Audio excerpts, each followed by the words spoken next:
Hello everybody and welcome back to my channel. I am your host, Davin James. I'm glad to be here with all of you guys here today. If you're new here, please remember to like, subscribe and comment to my channel, as it helps a bunch with the YouTube algorithm. It shows YouTube that you like my content, and therefore then YouTube will start promoting my content a bit more to you guys, which would be very nice. But with that being said, let's get on with today's episode, shall we? Okay, so this story came out on the 11th of October.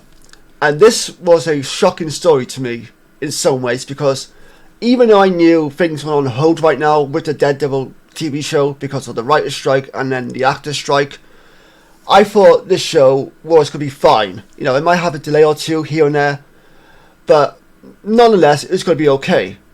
Well, it turns out I was very wrong. Because according to the Hollywood Reporter, who posted this article, there were a lot of problems during production on the Marvel Studios DELAYS Born Again TV show. So apparently, even though they stopped filming in mid-June because of the writer's strike and then of course the actor's strike, they had still filmed quite a lot of content in terms of the TV show, because they had shot at least half of the 18 episodes that were scheduled for the TV show. But then apparently Kevin Feige reviewed the footage, and Kevin Feige is the one who basically is the creative overlord when it turns of the Marvel content, like what gets approved, what doesn't get approved, what needs changes, and you know, stuff like that. Basically a lot of behind the scenes work for the most part. So during this process of the writer's strike and the actor's strike, Kevin Feige had the opportunity to review the footage. And he came away with a clear-eyed assessment that the show was not working for whatever reason. I heard some, like in a YouTube video I was listening to, that there were some directions they were going with in terms of the show and the character of Matt Murdock / DELAYS, and some of the supporting actors that were on the previous version of the show through the Netflix version. And it didn't seem like that was a clear way of what Marvel wanted to do with their property of this character. So apparently, in late September, Marvel quietly let go the head writers, Chris Ord and Matt Corman, and also released the directors of the remainder of the season as part of a significant creative reboot of the series. The studio is now on the hunt for new writers and directors for the project, which stars Charlie Cox as Matt Murdock, a blind lawyer turned superhero. And this show was scheduled to come out at least 2024, next year. Right now, we'll probably be looking at the earliest release date will probably be 2025, probably at some point, depending on how fast things go between. Well, first of all, the writer's strike is done with. They don't need to worry about that, so they can hire new writers and whatnot, so that's fine. The actor's strike, that's another thing in general, but for the meanwhile, they just need to focus on hiring new creative people in front of the camera, not in front of the camera, but new writers and directors, or director rather, depending on which they're going to go with. Like, if they're going to have one director for the whole series, or if they're going to have a bunch of different directors throughout the series, like most TV shows do. So it's going to be interesting to see what happens going forward. However, my biggest takeaway from this is that it's not necessarily a whole negative. I think there are some positives in this story, which I'll get to in a moment, that make me feel like the MCU could be getting back to the right track again, hopefully. So the DELAYS revamp is the latest of a series of growing pains for Marvel Television, which in the Emmy Award-winning WandaVision in January 2021. The studio, which dominated the film industry in its early 2010s, has released more than 50 hours of TV programming after creating a small screen diversion from the ground up during the pandemic. And this was the thing as well, like, we all know the pandemic was a hard time for a lot of us, you know, personally, professionally, all that stuff. And a lot of what got us through was the entertainment side of things. You know, a lot of good content was coming out through Netflix, through Disney Plus, through Amazon Prime, all that good stuff. And for me, I was really excited for a lot of the Marvel stuff that was about to come out for television. Like, I really liked WandaVision when that came out. And then I was wondering, I don't know what came next. But then there was shows like Loki, which I was a big fan of, and season 2 just came back recently. So I'm really looking forward to that, watching that. So what got me through the pandemic the most was this side of things of entertainment, basically, is what I'm trying to say. And I was looking forward to seeing new Marvel stuff regularly, not just in the cinema, but also on TV. Like, you tell me I don't have to leave my house to go watch something Marvel related. I can just see it on Disney Plus. Cool, alright, you know. I'm willing to go see a Marvel movie in the cinema, absolutely. But if you're telling me you're going to produce some TV content for us during the pandemic, or, you know, might have been before the pandemic, but aired during the pandemic, then okay, cool, I'm up for that. But anyway, continuing on with the story. Through it all, the company eschewed the traditional TV making model. It didn't make pilots, but instead shot 150 million plus seasons of TV on the fly. It didn't hire showrunners, but instead depended on film executives to run its series. As for Marvel does for its movies, it relied on post-production and reshoots to fix what wasn't working. And that's one of the issues right there. You got, and I didn't realise this until I watched a YouTube video that I mentioned earlier. When you're hiring movie executives for a TV property, half the time they don't know what they're doing, because TV filmmaking and movie filmmaking are completely two different things. And admittedly, a lot of the executives who were filmmakers didn't have a clue what they were doing for the TV wise.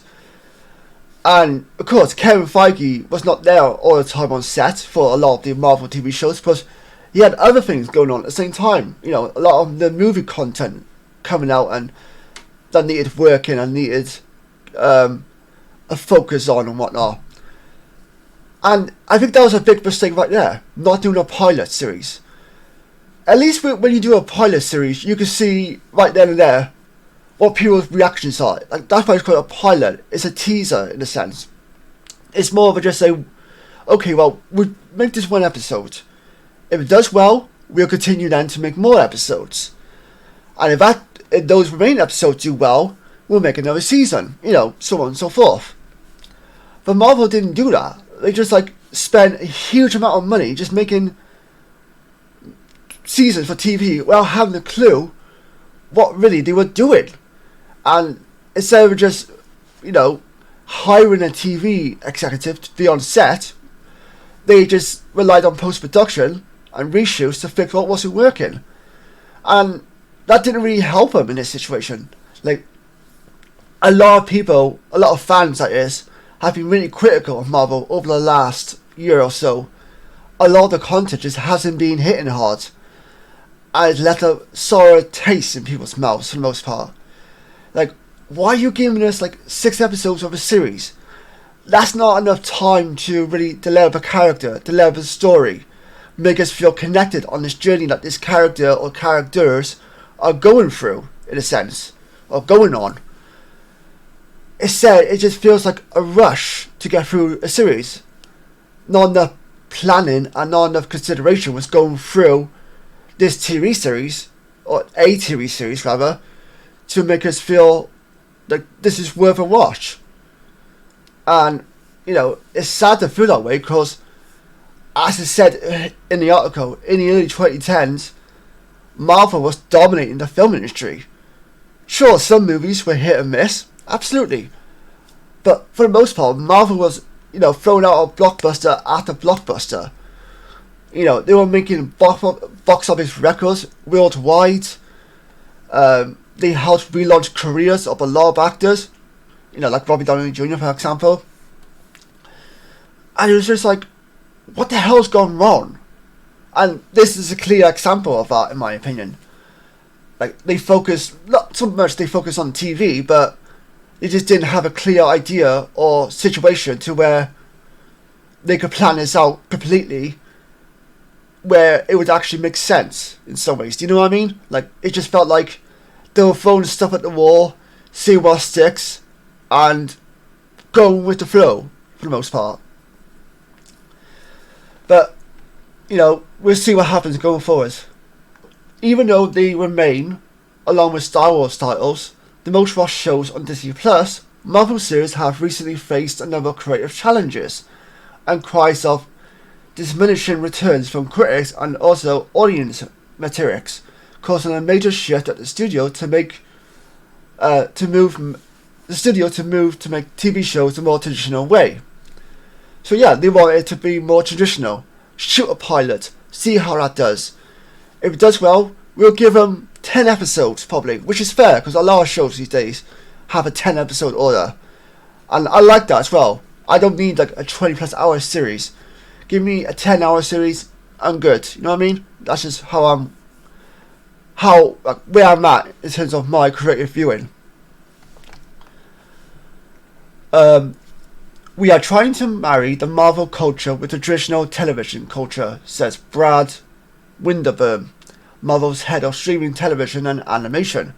It comes down to how can we tell stories in television that honour what's so great about the source material. With Daredevil's new direction, Marvel hopes to right the ship on a project with sky-high expectations. The show is Marvel's first to feature a hero who had a already successful series on Netflix, running 3 seasons, but sources say that Corman Ord crafted a legal procedural that did not resemble the Netflix version, known for its action and violence. Charlie Cox didn't even show up in costume until the 4th episode, which is a red flag right there. Marvel, after greenlighting the concept itself, found itself needing to rethink the original intention of the show. Marvel plans to keep some scenes an episode, but for otherwise they're going to be eliminating other sort of content from the show itself. But the writers, or former writers now I guess you could say, will be executive producers on the 2-season series. But what that means is just like they're going to get a producer's credit and they're going to get paid for being a part of the show originally, because they did work on the show originally, and they are having some ideas that they created kept on the show. That's not being scrapped or in general, so they still get a little bit of a credit right there, so which is good, you know, fair play to them for that. And as it continues, Daredevil is far from the first Marvel series to undergo drastic behind-the-scenes changes. Those who work with Marvel on the TV side have complained of lack of central vision that has, according to sources, begun to affect the studio shows with creative differences and tension. TV is a writer-driven medium, says one insider familiar with the Marvel process. Marvel is a Marvel-driven medium. And that's a thing right there.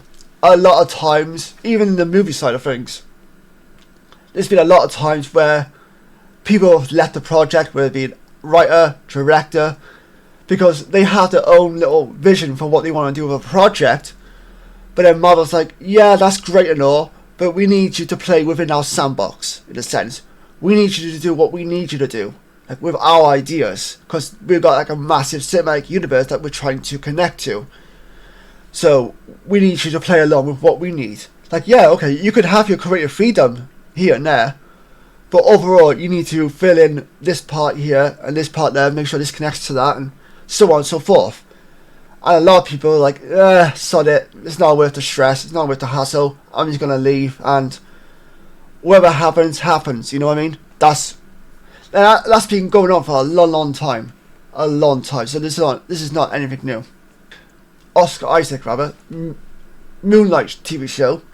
Creator and writer Jeremy Slater quit, and then the director Mohammed Deeb took the reins.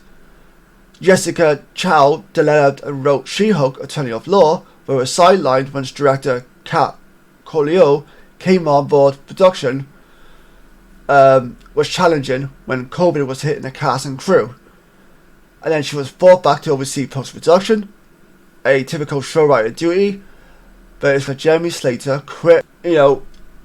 Right now, Kevin Feige can look at Daredevil, see what didn't work, and hopefully now they will create a more structured TV show property. Get rid of the 6 to 9 episodes. Get rid of that. Stop making it such a limited series. Hire a proper TV executive who knows how to run a TV show, who knows what working on a TV show is actually like. Kevin Feige can only do so much at the same time. He's got a million bunch of things he needs to do. It's just him overall. It's just him overseeing and greenlighting these properties. So the guy is stretched way too thin. So he can only be at so many different places at once and oversee so many different things at once. Which is why he needs to hire, if he's going to do these TV shows, an executive who can manage these TV shows and who can actually help Kevin Feige produce these TV shows and make them good quality content and get fans excited and want to see more of a character or of a story. You know what I mean? And hopefully, with the movies as well, hopefully this takes Kevin Feige to the point where, okay, we see some of the movies have not been great lately as well. We've seen some of the fan responses to these movies and some of the critics' responses to these movies. And maybe now we can hopefully, go back to what we used to do. In a sense, just create good quality content, which is always debatable because not everyone's going to be happy regardless of what you do. Some people are going to love what you do, some people are going to hate what you do. It is what it is. And Kevin Feige is a great, mind for the business in terms of the Marvel content, because he knows the content better than most people do, especially at Disney anyway. So I trust Kevin Feige with, all my heart in a sense. I could trust him within the fan base because he's one of us. He's a nerd, and I know that he wants to make good content. What's gone wrong in the past, remains to be seen. Very he's stretched too thin. Maybe he needs to hire someone to help him out. It remains to be seen. But like I said, hopefully this is a step in the right direction. Even though this is a negative, that Daredevil has been delayed until possibly 2025, some positives can come out of this. Like Kevin Feige now hiring a TV exec, doing proper television structures, and now focusing on more creative content, well, without being stretched too thin, if that makes sense. But we won't know for sure until, I guess 2025, I suppose. But with that being said, what's your thoughts on this? Are you a Marvel fan? Have you had a somewhat out of love experience with Marvel as of late, in terms of the TV stuff, in terms of the movie stuff? What's your thoughts on the current direction for the MCU, and what can they do to get better at what they do? Compared to the movies that we used to see, the content that we used to see back in the day. So with that being said, thank you all for listening to this episode. Until next time, take care, stay safe, and have a great rest of your day. Thank you very much for watching.